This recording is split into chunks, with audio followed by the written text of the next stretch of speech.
fa roda de premsa com a regidor de Cultura, acompanyat per el director general de Participació de l'Ajuntament de Gandia, per comentar-vos un poc com ha anat el primer Consell de Reactivació Cultural de la nostra història. Un Consell que ha sigut molt interessant perquè ha reunit a diferents persones del món de la cultura de la nostra ciutat, a banda de tots els grups polítics de l'Ajuntament. Un Consell de Reactivació Cultural que va ser aprovat en aquest plenari de la reconstrucció i que va ser una proposta que va eixir per unanimitat de tots els grups polítics i que avui ha tingut la primera reunió. Ha sigut un Consell molt interessant on hem tret algunes conclusions. La mesura més important, que és la que avui volíem presentar en roda de premsa, que és la web de cultura, que està activa a partir d'avui.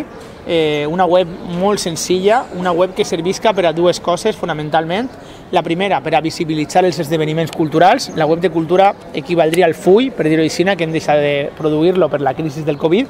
i aquesta web que té una agenda molt clara on tota la ciutadania de Gandia pot veure el cap de setmana, les properes setmanes, tots els esdeveniments que van havent. L'altre punt important de la web de cultura és el registre de bandes locals, que va lligar també al que hem parlat en el Consell, que és que la web de cultura té ja un apartat on cada grup de música, cada artista de Gandia, cada pintor pot inscriure's i estar contractat per l'Ajuntament, que hem agafat avui el compromís de que cada any mínim l'artista tinga una activitat remunerada per l'Ajuntament per a donar suport al sector cultural, que estem segurs que servirà ja per a concretar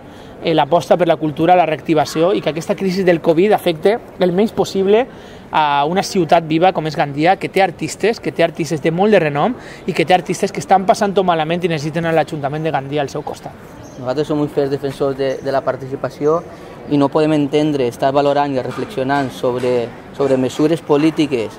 per a poder reactivar el sector cultural sense tindre en compte els agents que formen part d'aquest món cultural. Hem creat una borsa d'artistes que hi haurà en les diferents disciplines. Hi haurà arts escèniques, hi haurà música, hi haurà arts plàstiques i visuals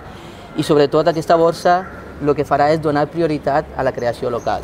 Nosaltres volem enfortir, volem reactivar aquesta creació cultural local perquè creiem que és una eina per eixir d'aquesta crisi i perquè sabem que els artistes de Gandia, que n'hi ha molts i molt importants, ho necessiten ja no sols per a contractar-los, que també, sinó per estar en contacte i poder-los anar consultant i poder-los anar promocionant la seva creació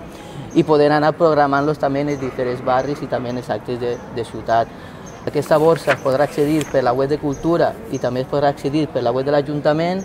i sobretot emplaçar a totes les i els artistes a que s'inscriguen, a que expliquen la seva activitat cultural